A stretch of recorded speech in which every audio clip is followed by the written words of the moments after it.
Welcome back, everybody, to Niko's Comic Book Hauls and Reviews. Today, I'll be going over the comic book collected editions that I hauled in the month of October 2021 for you guys. I'll be showing off the books that I ended up picking up that month. All of them did not come out that month this time around. I actually ended up picking up a few other things because it was a slower month than usual. Of course, I'm sure a lot of you collected edition um, collectors out there already have been noticing the fact that Marvel has been pushing back a lot of their releases as of lately. There's a lot of distribution issues happening in the world with the change of distributors with Marvel, as well as, just supply chain issues, getting the stuff shipped out around the world. Now we're hearing of paper shortages and this kind of thing. So a lot of the big Marvel releases actually ended up getting pushed back a couple of months. A lot of the omnibuses and certain collected editions from them, so it tended to be like a little bit smaller month than usual, at least for me, at least in terms of like some of the bigger books like omnibuses and stuff. So I was able to pick up a couple of things that I didn't pick up previously, which I'm very happy with. So I'll be going over that. So a lot of the hauls I show here are a lot of stuff that's more current, like stuff that kind of just came out in the month of October. But this time around, I'll be also showing off a few other books. And, I'm going to try to start to do that, at least with the important stuff that I've picked up that I do want to discuss more of in the future as well. I don't feel everything's worth mentioning that I pick up if I ever pick up anything that's like, that's something that I picked up extra that hadn't come out that month, that I maybe didn't pick up previously. But there's going to be some releases, I think, some things that come out, things I've been hunting down for a while that I was finally able to get a hold of that they're worth discussing. So, as always, if you like these videos, make sure to hit that like button, hit that thumbs up. Make sure you're subscribed to the channel. More comic content to come as always here. Of course, this is a show on the Late Night Chat Network YouTube channel, which I am a part of. We do the weekly late night chat show here on our YouTube channel every week, which is a live show with a revolving group of co-hosts that I am a part of. Me and my buddy JT are the ones that started about Late Night Chat Network podcast almost 3 years ago now. So the fact that we got a group of other friends involved and kind of all sharing our interests and discussing them week to week here. So, there's all kinds of different videos that reflect all of our interests here on the channel. If you want to check those out as well, take a moment if you found this video to go back and look at our playlists, as well as some of the other videos that we do here on the Late Night Chat Network. Everything spanning like our other interests, like mine, comics, being comics here. Then also as well, we've started doing streams like Twitch streams, uploading those of like us playing video games, some of the late night gaming crew here. As well as, we talk about movies. We kind of do deep dives on movies, older movies that we've rewatched, and this, music, all kinds of things. It kind of cards, collectible card games. We basically just run the gamut in terms of discussions on things that we are interested on, like our own actual personal interests. So definitely check all that out. We got all kinds of videos here on the Late Night Chat Network. And thanks for tuning into this. And, let me know in the comments what you thought of this. If there's anything you want to discuss out of any of the releases that I talked about here today that I ended up picking up, if you want to further continue this conversation, had anything to say about any of the reviews, quick reviews that I give on these books that I've read, or want to, correct me where I'm wrong on things or kind of add to it and tell me the other things I should be checking out, please, let's continue the conversation in the comments, guys. So yeah, let me know. I'd love to hear what you guys think. And thank you for anybody that tunes into these hauls. I really appreciate it. I've been enjoyed doing them lately. And yeah, hopefully, I know the last one, the September one I just put out a couple days ago, was a little bit late getting out there. I apologize. I'm trying to be a little bit more timely with these things, but sometimes, everyone gets busy, as you understand. I'm happy to still kind of put them out there. And, you go back and check them out. If this is your first time checking this one out, one of these haul videos, definitely check out my previous videos here. We got a playlist. I do comic book hauls and reviews, quick reviews on all every month here. I've been doing it almost for the past year. Started, I think, last December 2020. And I also have been uploading older podcasts that I've done here on the channel previously, Trade Talk and Weekly Wine Comic Time, where I give more in-depth reviews of collected editions on Trade Talk, as well as on Weekly Wine Comic Time. We used to do a show where we would talk about the weekly releases of new comic book single issues that came out that week that we've read. So all kinds of great stuff here. And yeah, I guess without further ado, though, let's get into the books here that we're going to be discussing here today. First, I'm going to show off all the ones that I did read that I ended up hauling in the month of October 2021. And then I'm actually going to be showing off some books that I maybe picked up for the first time that I've never read, or things, like I said, some older releases that I never read that I picked up this month. So yeah, everything here, the first stuff, batch of stuff, I'll be giving a review on, because I had read it this month or previous to me picking up the collected edition. So yeah, here we go. Without further ado, let's get into the haul, shall we? All right, first up, we got Commander Kill, which I believe is the last release from Ad House Books, at least that they were slated to publish, that they had solicited for. And from what I had heard from the publisher on a podcast I was listening to. So Ad House Books, of course, many years now, I've been picking up releases from them. Very specific in how many like releases they would do a year. It was obviously very curated to kind of material that they were passionate about, artists that they really had good relationships with, stuff like that. Like I guess they were putting out, and yeah. So there's many things I've enjoyed from Ad House Books over the years. Most recently, prior to this, of course, they collected Matthew Allison's Cancor, which I was a big fan of. I may have showed it off in a haul here previously. And of course, they did stuff with Jim Rugg many years ago. Street Angel, I think it was the first collected edition before he brought his stuff over to Image, they had published at that time. So yeah, I'm a fan of what they did. I mean, I think they've gotten out of publishing now, from what I understand. And this was one of the last releases that they came out with. This guy, Patrick Sparrow, I picked up some of his original published comics at TCAF, an indie kind of comics festival here in Toronto. They basically, about a year or two ago, he came out. I guess he had a booth set up or a table set up at the show. I walked by, I saw his stuff. I really enjoyed his art style. I picked up, I guess, whatever comic he had independently published at that time that he was selling at the table. I very much enjoyed it. Can't remember the name of it, unfortunately, at this moment in time. But when I saw the art style preview pages for this book, after I saw it in the previews, I looked it up. I recognized the name. I was like, oh, yes. Okay, great. I'm like, this is really cool, because I didn't know too much about this guy since I picked up that issue or what he's kind of been working on. So when I saw that he was going to do this book with Ad House Books, I was really excited to pick this up, because I thought I really enjoyed his style, and out of what I read, and it was nice to see him do a release here with Ad House Books, right? So he obviously is, I guess, becoming a bigger name in the comics world, and I didn't know if he was just independently publishing and stuff, because like a lot of the booths at the show, there is a bunch of people that are trying to on the come up, essentially trying to put out comics that they've made themselves, like zines and things like that of this nature. So to see that he's been published by Ad House, I was like, oh, he's definitely on his way up now in terms of like at least getting the indie comics crowd kind of into his stuff, right? So it is a sign of success in my opinion. So yeah, this was really cool to see. I will say the only negative that I had about this, again, this book, though, a lot of fun, a whole lot of fun, really funny. Love the art style. I had a ton of fun reading this book. It's just, yeah, pure comic book joy. Honestly, it's a lot of funny dialogue and scenes and just fucking zany type of shit that was going on in this book. But I will say my one negative review about this is actually more so on Ad House. Now I know Ad House has been putting out a lot of releases, including Cancor, Matthew Allison's book that I just previously talked about, in this smaller size format. Like previously they did a lot of hardcovers that were this kind of big. Now, just to show you the kind of size difference here, this is a regular size trade paperback. So as you can see, it's a little bit smaller in scale than your regular size trade paperback here. Sorry, sliding this up. There you go. So they've been bringing out hardcovers that are this size previous to this for many years. And sometimes paperbacks, not all, they haven't all been hardcovers, but I don't really have too much of an issue with that size, depending on the situation, depending on the art. And I felt like this book, with the way the panel breakup is, it's not even the full page.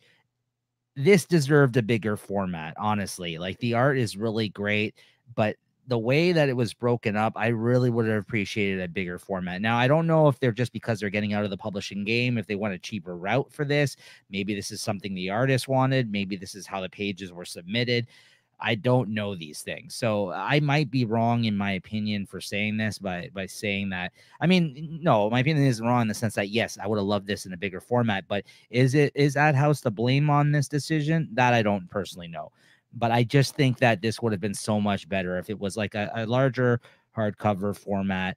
It doesn't even have to be a hardcover, just a larger format. I just felt that this small paperback that this was in, the art's so great, and the color is very like matte like type finish. Like it's not bright and glossy, which I think is a great move on their part. Like that, I love the colors in this.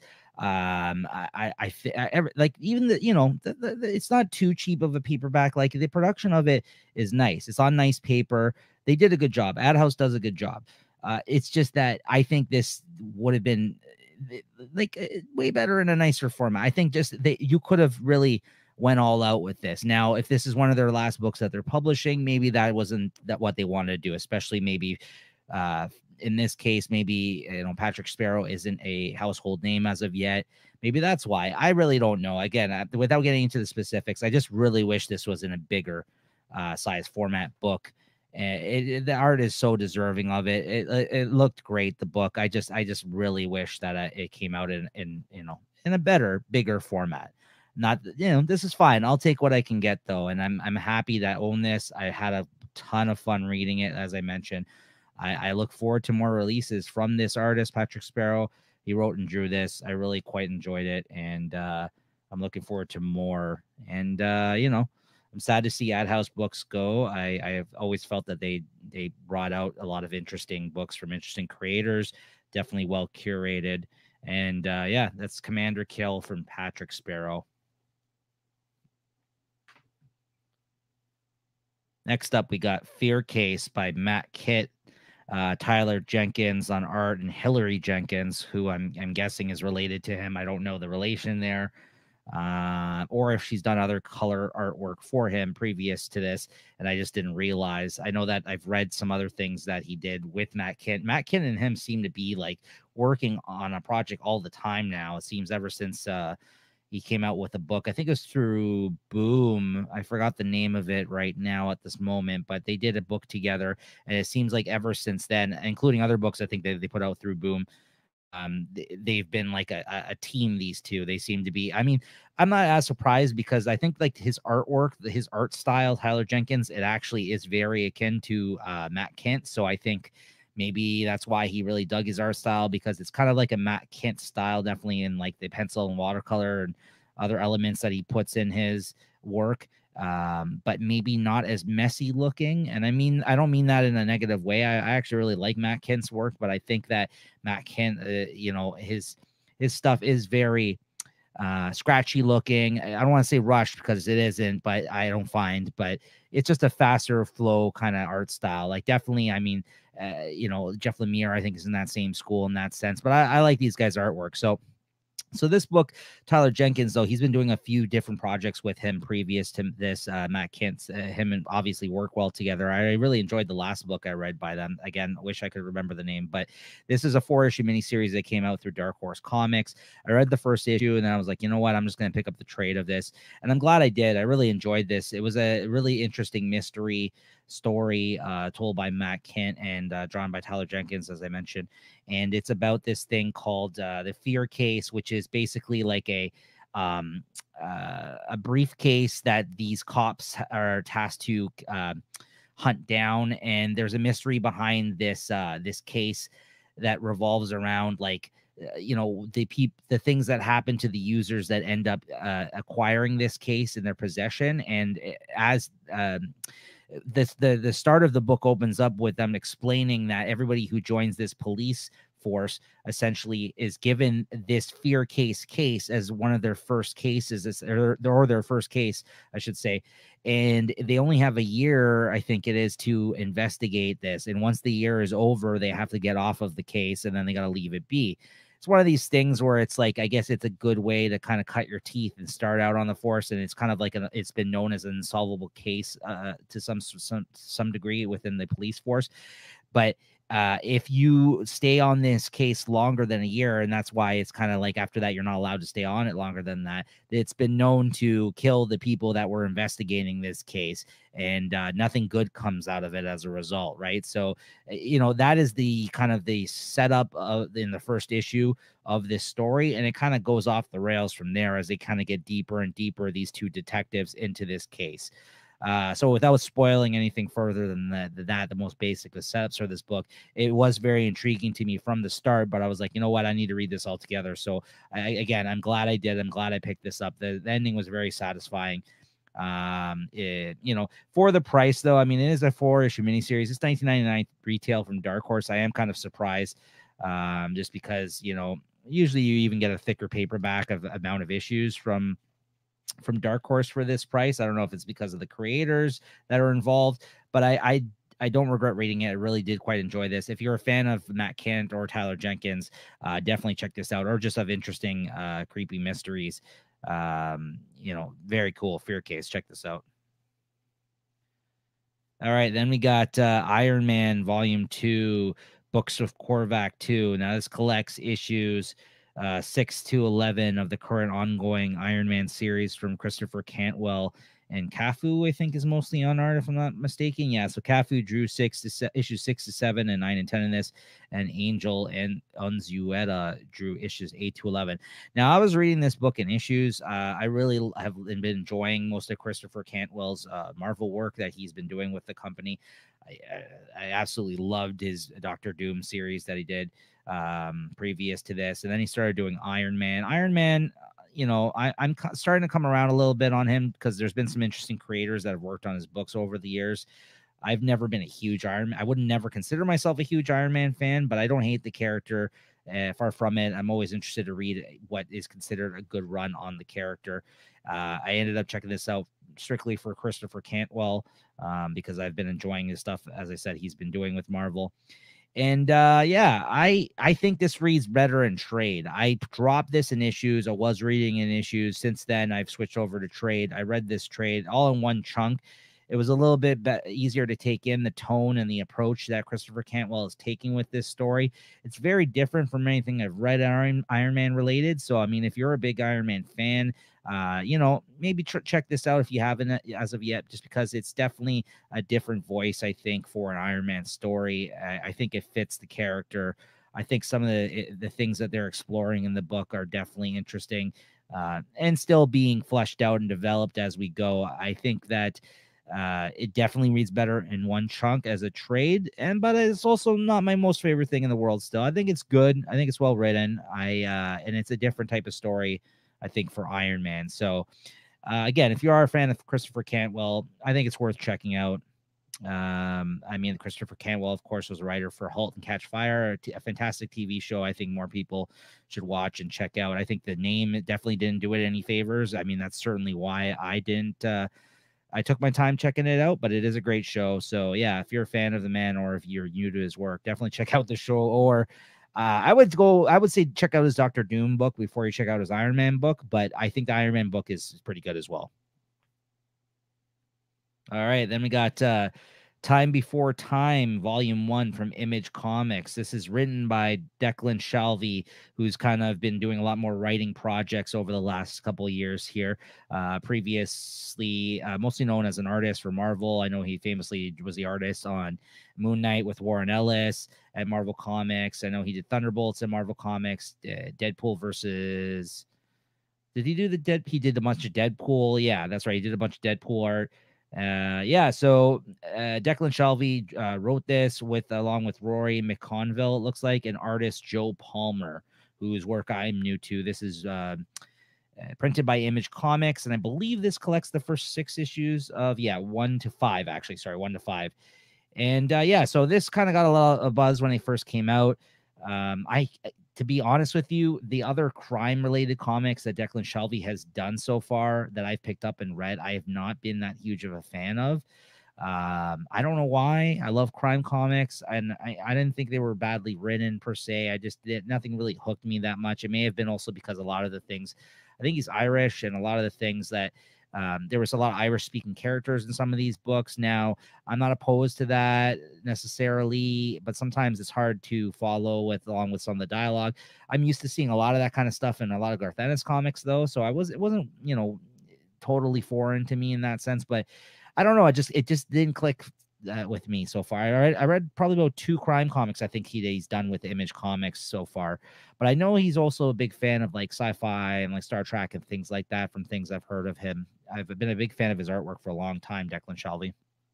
This is the book I've loved though so far. I gotta say, I can't wait till the next volume of this book comes out. This was great. It's a time travel story. I love time travel stories. Again, I mean, like I think it's one of those things where they can get confusing at times, and the more you kind of think of it, the more thought out they are, and the more you kind of pick it apart. They don't necessarily work always, but if you just go with the flow of things, I'm a sucker for a good time travel story, and that's what this Time Before Time is. I mean, there's an organization, I guess, that travels through time to address certain things in the time stream and like correct them and what have you, and this kind of stuff. But there's opposing forces as well that that think that they shouldn't be doing this kind of thing. They kind of take on gigs, things like where like people will hire them to kill somebody or do something to change something in the past or the future, and they have like an intimate knowledge of like different timelines and this kind of thing. And you're kind of following these 2 main characters in this book from the start that are involved with this organization,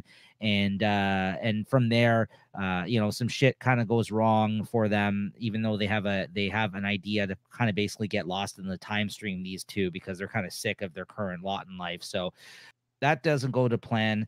Yeah, and after that, you're kind of left following these characters and trying to figure out what their next move is. And it was a really fun story, great dialogue. I like the art as well. I'm new to this artist's work, but I thought it worked really well for the storyline. And yeah, like I said, it was a lot of fun. Can't wait till the next volume. That's Time Before Time from Image Comics, written by Declan Shalvey and art by Joe Palmer. Oh, sorry, and also co-written by Rory McConville. There you have it. All right. Then next up, we have Runaways, Come Away With Me. This is volume 6, and actually the concluding volume of the current Runaways series, printed by Marvel Comics. And this is, of course, by Rainbow Royale. And art on this volume is with mostly Andre Genolay, issues 33 to 38, as well as Natasha Bustos on issue 32. And even got some returning artists that have done previous work on the Runaways series with Adrian Alfona and Chris Anka in the last issue here. Now, I don't know if Adrian Alfona did. I know that was one of the artists I think that previously worked with Brian K. Vaughan, maybe on the original run of Runaways, if I'm not mistaken. Chris Anka was, I guess, the artist that did most of the Rainbow Royale series, really until maybe the last couple of volumes of the trades. Who is a great artist on this book. So it was really cool to see that he contributed to that last issue in this volume. Yeah, I'm sad to see this go. This is one of those situations where it definitely felt rushed at the end, and I don't feel deserving based on how great this series has been. I've really enjoyed this. Rainbow Royale, I think, is a YA novelist that I guess started writing comics with this release, at least as far as I know. It was the first time I've seen her name associated with comics. So like when I heard that she was going to be writing the Runaways, a series I'm a big fan of course, mostly because of Brian K. Vaughan's run back in the day on it. I wasn't sure about giving it a shot or not at first. Then I heard really positive reviews on it, and I was like, you know what, I'm going to try it out. And I've loved every single volume of this that's come out. I mean, it's one of the first things I read when they do come out, these new releases, these trades. I really am sad to see it go. I was sad also for the fact that she kind of had to wrap things up very quickly in this volume. You could tell, like, I don't know, I guess they got canceled or they had different plans for the characters. They kind of were like, hey, maybe the show, which I think maybe now has ended. I don't know if it was as successful as they were expecting, for whatever the reason. I'm glad that a Runaways series, which by the way, I think this was this collects 32 issues, 32 to 38.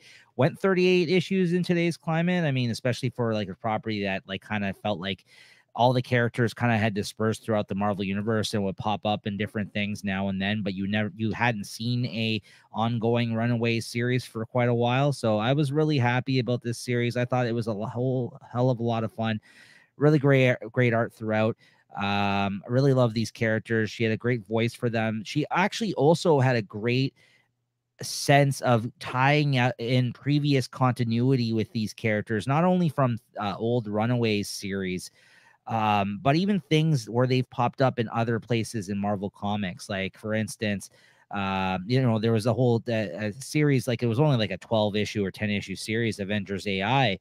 But like that was a series that's, some stuff happened in for some of the characters in this book, and she was able to tie in like ideas from that, and even with the Doombots and everything else, and like bring ideas and characters along for the ride, and kind of it seemed like worked it into the current status quo for these characters again so seamlessly. So I was really impressed by that. So I don't know if that was also due to like maybe a really good editor that was with her on this book, but as a novelist coming to prose writer coming to comics, it doesn't always transition isn't always a great one, or because it's a different medium. Even though they're great writers, they could be great writers. Writing comics is a different skill for sure, I would say, in that sense. Like, it isn't always successful, but I thought she did a great job with this series. And she's actually going to be writing the new She-Hulk series that's set to come out soon from Marvel Comics. So I'm also really excited to check that out. I think she did a great job, and I was sad to see it go. This isn't my favorite volume by any means because of that, because it felt rushed. And I hate when that happens in books because it just feels so, especially in this case, again, undeserved and shitty. That you could see that there was storylines that she still had ideas for and that she wasn't able to flesh out properly. In the last couple issues, just like things just needed to happen and wrap up very quickly, and it doesn't really end. It doesn't make it end in a satisfying conclusion in that sense. So while the ending was fine, please check out this series if you never had previous to this. If you're a fan of the Runaways, absolutely check this out. Or if you just want a lighter, funner toned series, with some drama mixed in at times, this is a great one. Runaways.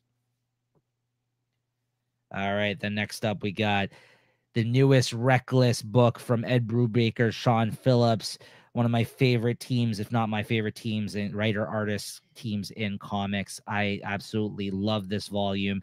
Like every volume or thing that Brubaker and Phillips have done, really.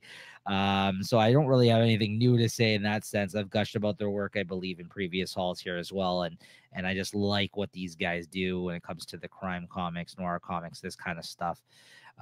This is probably my favorite Reckless book that's come out so far, though. They've come out with 3 books so far. I think they have 2 more planned from what I understand.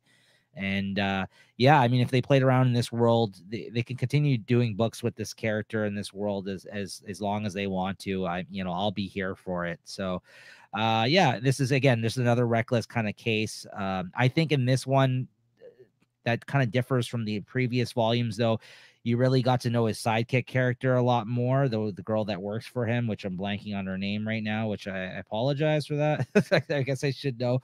But I was really glad that they were able to flesh her out a little bit more in this, her backstory, the reason they met, what she means to him, all this kind of stuff. And you got to know a lot about the Reckless character as well as a result in this story by just seeing a different perspective and seeing like how he kind of interacts with this person. And yeah, this was definitely, I think, while there was a case involved in this book, I felt that the case wasn't the main focus of it. It was kind of like, part of the story, but I really quite so more so enjoyed the relationship between these two characters and how that had developed, and seeing them interact with one another through this story from the past, and then it with their current day status being a little rocky at this point in their friendship, these two. And it never became one of those things, I will say, where it's just like he's an older dude and he's interested in this younger girl. Like he honestly like has love for her. It's very obvious. Anna, that's her name. Yeah. And then, of course, you got Ethan Reckless, the main character, hence the Reckless name. He obviously cares a great deal for her, but it's more so like almost like a fatherly figure, kind of like, I mean, he is an older dude and she's a younger girl, but it was more like she's just like his only friend in the world, it seems like, in this book. And like it was never creepy. It never felt like, you know what I mean? Like he cared for her in a weird way, like, you know what I mean? Like, and even the father figure thing, like there's a little bit of that, but it just never felt like that. It seems like they're just really good friends, and they care for one another, and they just want to see the best, you know, for one another. And it's a great story, really. I really enjoy it so far. And yeah, I probably my favorite installment so far. So that's Destroy All Monsters from Ed Brubaker, Sean Phillips. It says an OGN, wasn't previously collected in issues. There's 3 of these volumes out so far, these nice little hardcover formats that they put them out in. Not oversized, but they're really nice. And yeah, published by Image Comics. Definitely check this out, guys. And next up, we got Noctera. This is volume 1, written by Scott Snyder, art by Tony S. Daniel. This is published by Image Comics. I believe it collects the first 6 issues. Yes, the first 6 issues of Noctera. This is the paperback. I believe this was Kickstartered prior to it coming out through Image Comics. I know a lot of creators are going that route these days. This may have been Kickstarted at the start of the pandemic, or just after the start of the pandemic, I think, when comics were printing stuff for a little while. I think Scott Snyder went to Kickstarter, and I guess they kickstarted this thing and put out the first issue or something with Tony Daniel that way. I guess maybe to garner a response and see if there's interest in it or something like that. Again, I'm not a big fan when big creators go the Kickstarter route, especially when they are planning to bring it to a publisher anyways. But I get that if there is interest for it and there is people that want to support it and are there for it, then, you know, more power to them. I didn't pick it up that way. I'm glad they brought it to Image Comics and published it this way. And this is good. I like Scott Snyder. I think he's done some very good work throughout his time in the comics industry. I haven't loved everything. I think that he's been very bad at endings on a lot of his series, short-lived series that he's done. I don't think he's always stuck the landing in that sense. This is the start of the series, mind you. So, I mean, it could still go wrong at some point, which I feel he tends to do. Maybe, I don't know. I don't want to say he loses interest, or he just doesn't have the whole idea fleshed out when he starts the series. It could be a combination of those things. I don't know. But yeah, for me, you know, I always check out his stuff, but he's not one of my favorite writers in that sense. Like, I have had issues with some of the things he's done. Tony S. Daniel, great comic book artist. It's interesting that he's doing creator-owned work here. I haven't seen anything of his more recently than like stuff that he's done for Batman and stuff like that, Detective Comics, obviously, when they launched New 52. He tried his hand at writing. Not my favorite writer. His art's good, though. Definitely fits into the vein of, like, you know, then I think I mean, I don't think he's ever looked better, let's say, though. Tony Daniel, I don't think he's ever looked better than he has in this series. So obviously he's putting his all into this creator-owned series, and I think he's doing the work of his career, honestly. I think it just looks great. So the story is good. Again, not super in love with it, but I thought it was a really good volume, really good setup. You know, again, post-apocalyptic kind of world setting. You know, things that I don't want to spoil even a simple setup of this, but I will say, like I said, it was good. If you're a fan of Scott Snyder, I think it's worth checking out. Career work of Tony S. Daniel on art. And yeah, it is, like, I would say, not a straight up horror like Snyder is really known for. There is some horror elements to this. Definitely a little bit of the vein of like maybe it's a post-apocalyptic kind of story, let's say. Yeah, so with some horror elements. So, and a thriller, like it's a, you know, action-packed adventure storyline. Really works well for the art, and you're following these 2 characters as they make their way through the world that they're now living in. And there is a darkness element and a sickness element, essentially, that something that turns these people into creatures of some sort that, like, I guess because of the darkness kind of gets to them and transforms them. And then you're following 2 kids that basically were left in this scenario after their parents got killed, and as you see them make their way throughout it. So interesting book so far. I'm definitely in for the next volume. But that being said, Wasn't amazing, but it was good. And if you're a fan of Scott Snyder, I think it's worth checking out. And then we got Symbiote Spider-Man Alien Reality. This is the second in the miniseries by Peter David and artist Greg Land, who I'm not a huge fan of normally, but whatever, he looks fine here, I guess. And I may have talked about one of the other volumes of this previously in my last haul video. I was late to the party on these Peter David miniseries that he's been doing of Spider-Man in the era of like when he's got the symbiote suit. He kind of went back and is kind of fleshing out, I guess, some moments in time, when the moment, using the moment in time when he had the Venom suit, the symbiote suit, in Spider-Man's past. So these are kind of out of continuity, at least should be considered so, I believe, where he's using a lot of Marvel elements and different characters and stuff showing up in a way where he's just telling fun, kind of throwbacky old stories in this certain period of time with Spider-Man, using all of the Marvel universe at his disposal, essentially, and just mixing them all in to tell a very fun and fast-moving, action-packed adventure story, throughout a series of miniseries. So he's done 3 so far. No sign of stopping yet, as far as I know. This was a hell of a lot of fun. It's kind of mixed in, like the alien reality part of it is kind of mixed in with like Mephisto and everything kind of going, it being different and wrong and kind of weird shit going on in his life that he can't explain. I believe Mephisto is behind it, but it's so much more than that. I mean, Mephisto, or is it Nightmare? See, I don't know. I don't even remember myself. There's a lot of people, a lot of changing of hands and kind of comic book surprise moments involved in here. So not spoil any more of the story. It's just a hell of a lot of fun. If you're a fan of Marvel Comics and a fan of Spider-Man, and of course Peter David, who's one of the best to ever do it in terms of his Marvel Comics work over the years. This is a hell of a lot of fun. Check this out. It collects the 5-issue miniseries, I want to say, of Spider-Man Alien Reality. This was the second in a trio of miniseries that he's brought out so far.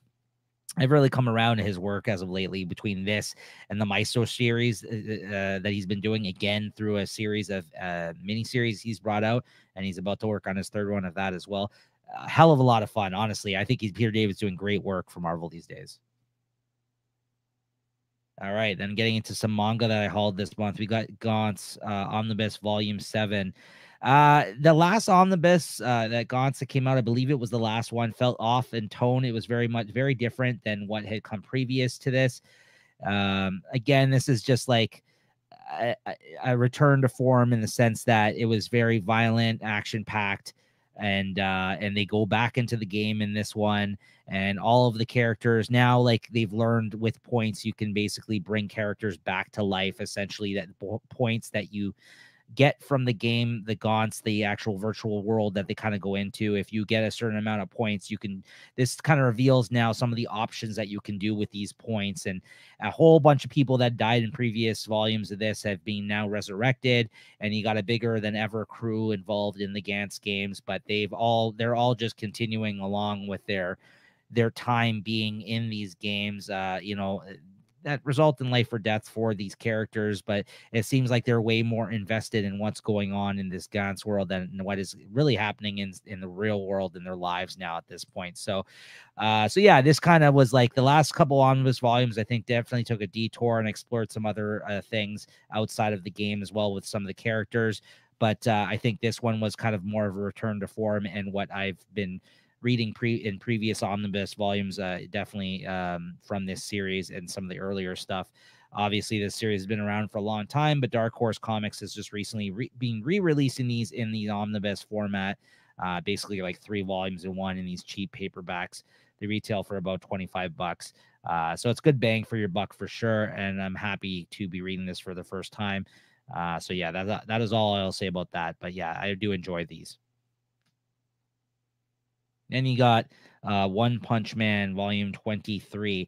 Again, similar to what I was just saying about Gaunt's, it's kind of the last couple of volumes, it kind of went off into some weird different places in terms of tone and storyline, and the focus on characters in a couple of volumes there when it kind of got to the 20s. I will say now with the last couple of volumes, though, it's definitely been more focused on the League of Heroes, fighting these evil bad guy league essentially, and it's been kind of a return to form in sense of the tone and action that you've come to expect from this manga, even though they tried to do some different things there for a little bit. So I still very much enjoy this whenever it comes out.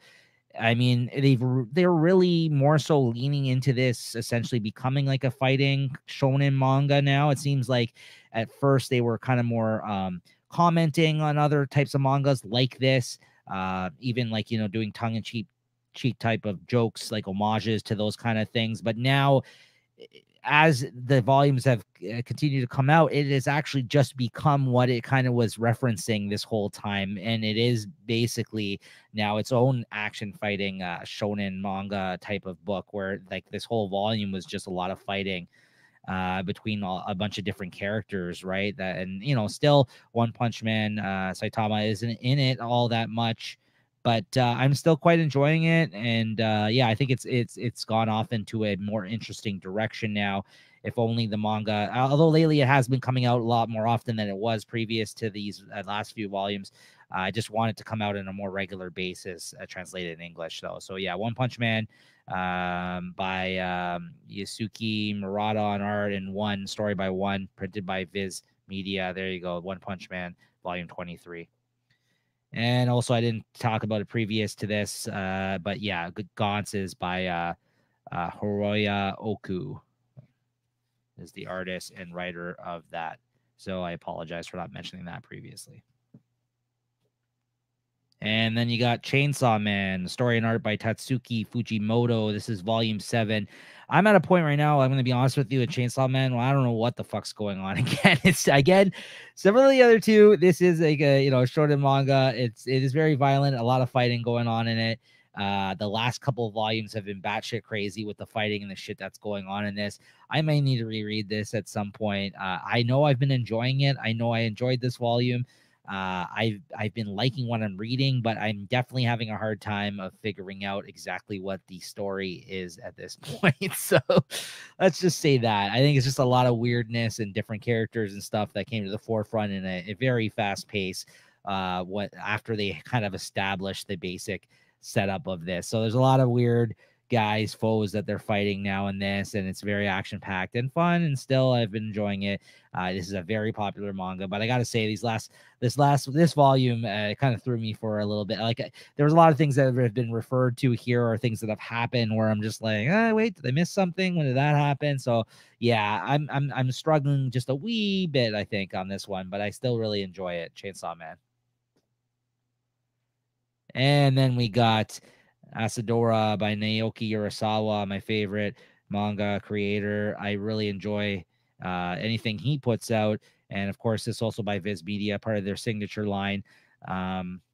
This is just continuing the story of this girl that's basically helping, I guess, the government or an organization, basically trying to track down these kaiju that she experienced from a kaiju kind of fallout on her hometown, and which she and the pilot, an older pilot, that had a plane, were able to, or that I guess they stole, I believe, that they were able to help out in that moment, at that moment in time with. So this is still just following her involvement with this. She's now involved in going on these flying missions, and she's got a bigger role in it. And yeah, it's just kind of exploring now her kind of involvement in this thing of them tracking down the kaiju. They're working with this girl who is determined to track down this kaiju that kind of brought destruction to her hometown, and to and kind of uprooted their lives a little bit. So yeah, as always with all of Urasawa's stuff, a lot of interesting intrigue, mystery, action, adventure type stuff happening in this. The main character is fun to follow, and I've been enjoying this quite a bit. So it's just yet another great volume. And last but not least, out of the releases that I picked up during the month of October 2021, this is the JLA Omnibus, JLA by Grant Morrison Omnibus. And I've previously read these things, this material that's collected in here. I had all of the oversized hardcovers of Grant Morrison's GLA, as well as the paperbacks previous to that. So I've upgraded time and time again. I was able to see this for a great price, so that's why I traded up my hardcovers and ended up getting this.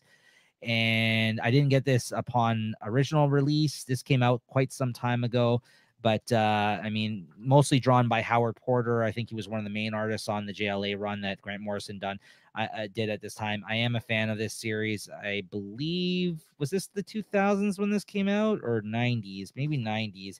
This was like one of the big first superhero kind of runs I think Morrison did for DC Comics during that period of time.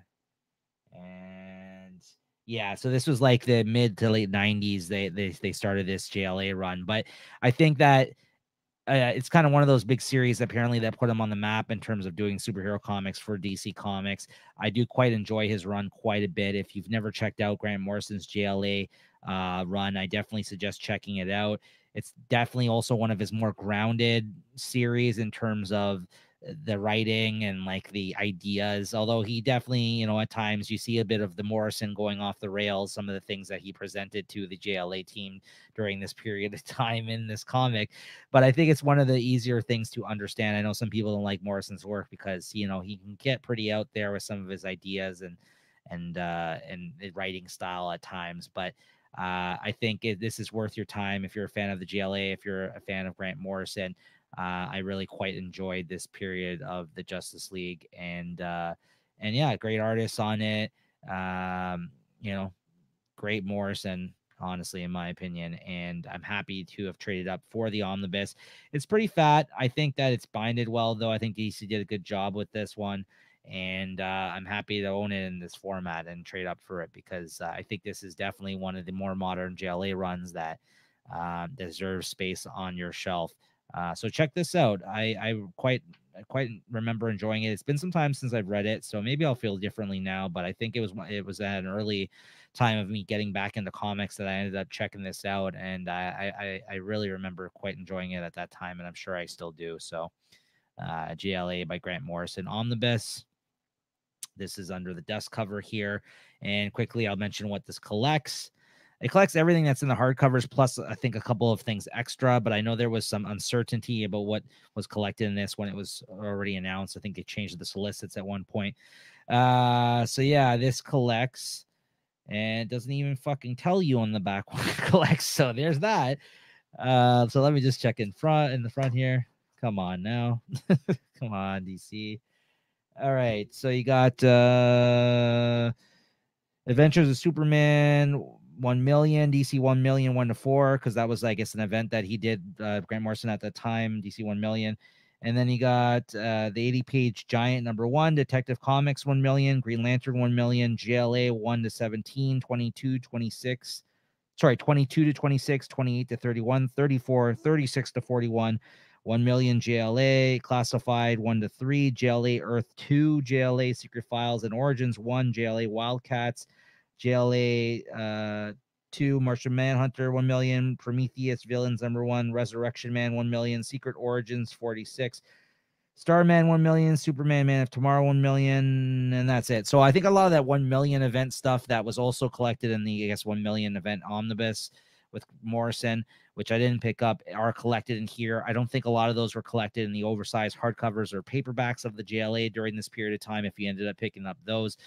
So yeah, that's, I think, the big thing that's missing out of those collections, if I'm not mistaken, but that are included in this. But those also had the JLA Earth 2 graphic novel, as it was also published on its own. And the reason that you see that there's not a bunch of issues in a row of JLA is because they omitted the issues that Grant Morrison did not write. So I think there was some stuff written by Mark Waid, of course, Tower of Babel, and a bunch of other great things that were done during that period of time that were not collected in this omnibus.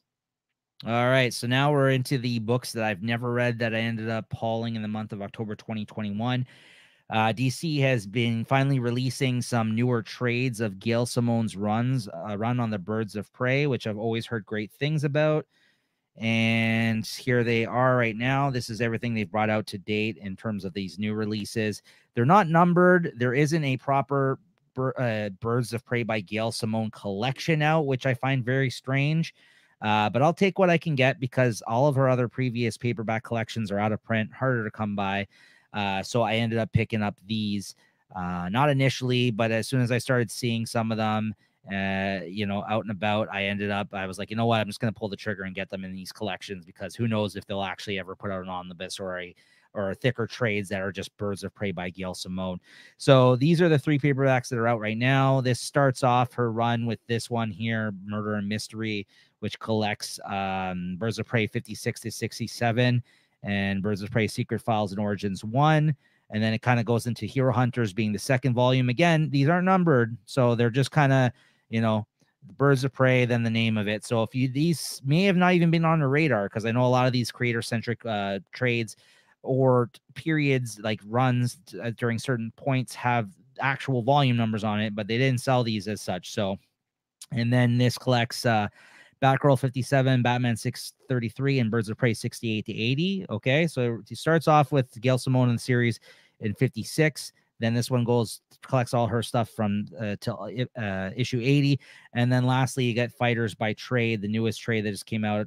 I may have just come out previous to me picking this up in the month of October. And this collects 81 to 91 of the run. Now, I believe there might be, because she left and then came back, I think, too. I think there might be 1 or 2 more trades that would end out her run. I might be wrong on that.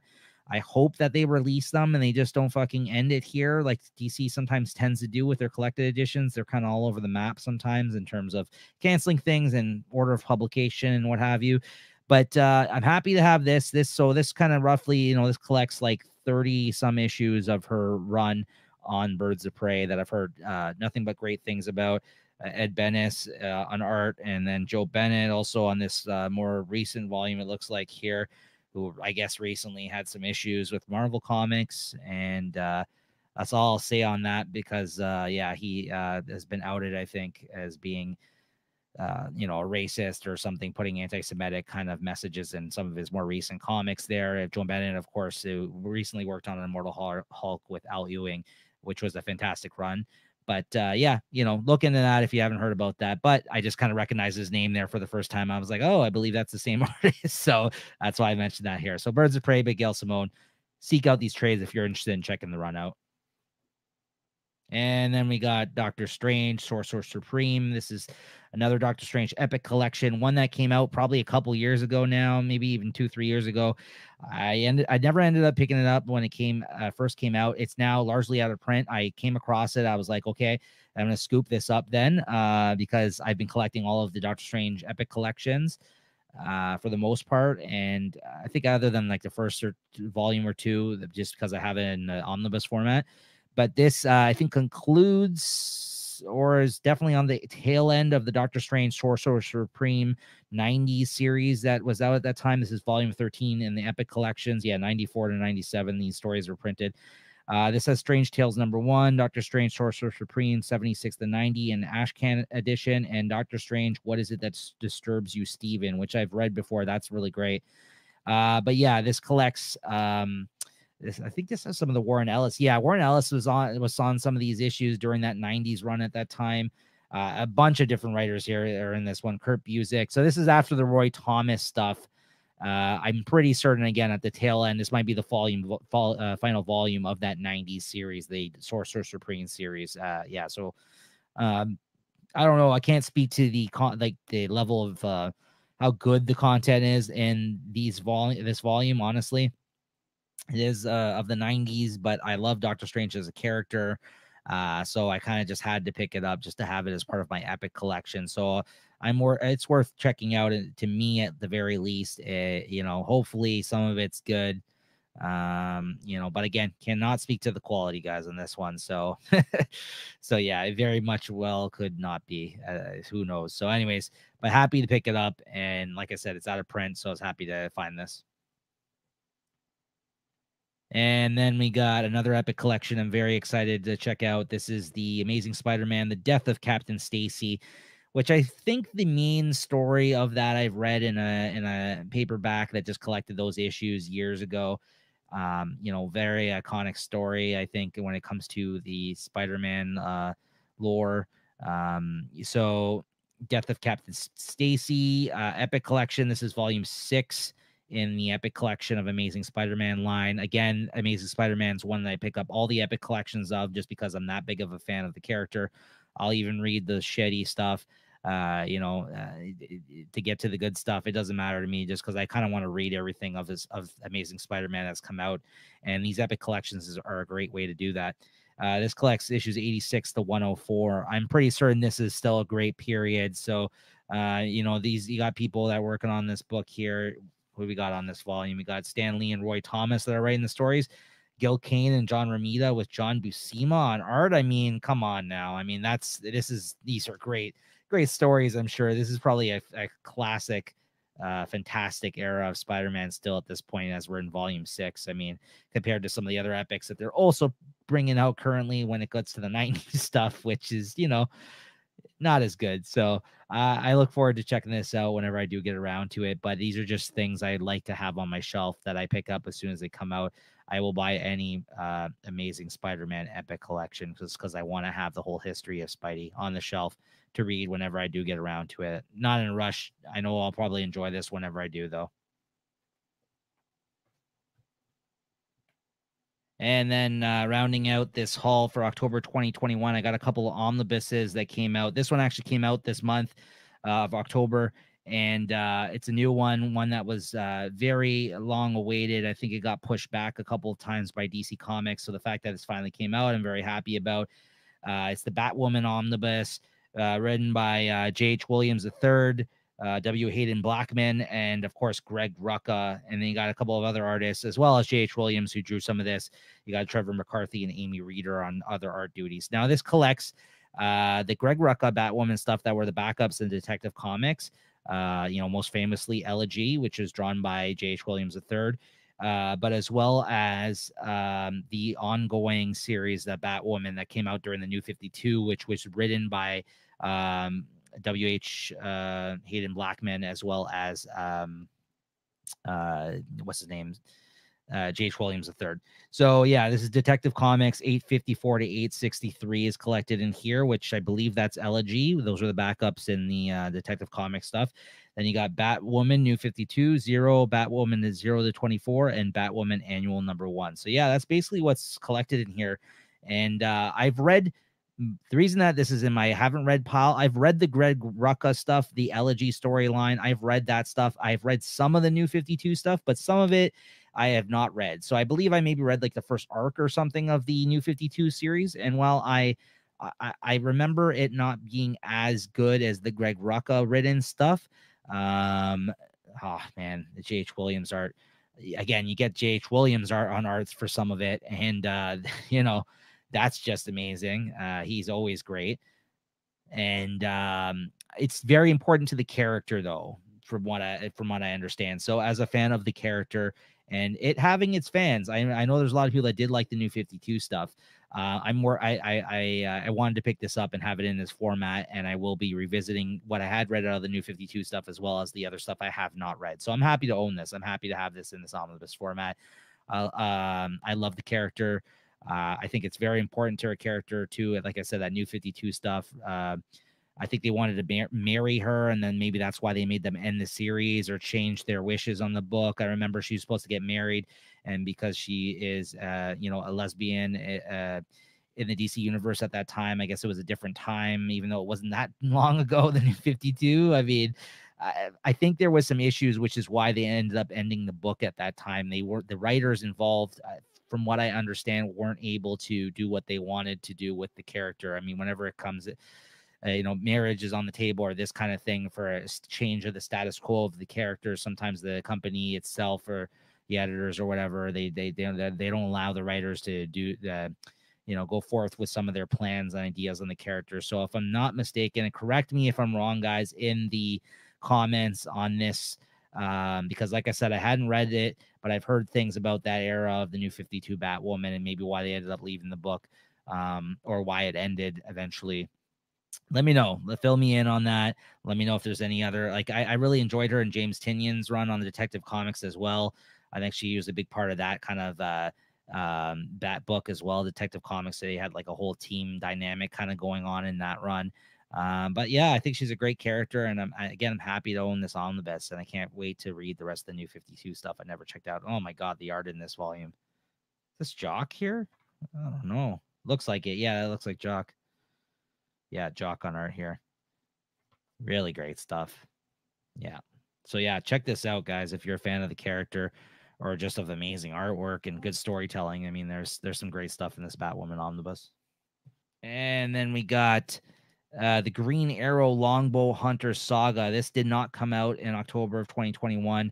I think it came out earlier in the year, or maybe even at the end of 2020. I didn't pick it up initially. I had the trade paperbacks from DC Comics.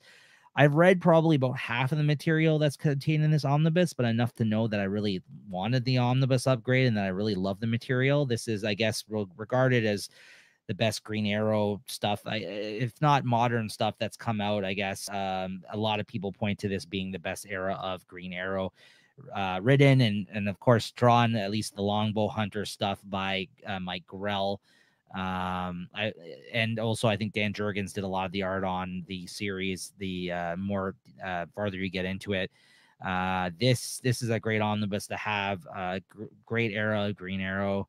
And like I said, a lot what people consider one of the best Green Arrow run to date. A lot of people will say anyway. So, yeah, good stuff. I really like this. I think a lot of the ideas that people came to flesh out in more modern stuff came from this Green Arrow run. And also, some of the art definitely of its time, but I think there's a lot of good storytelling that's done in here, development of the character.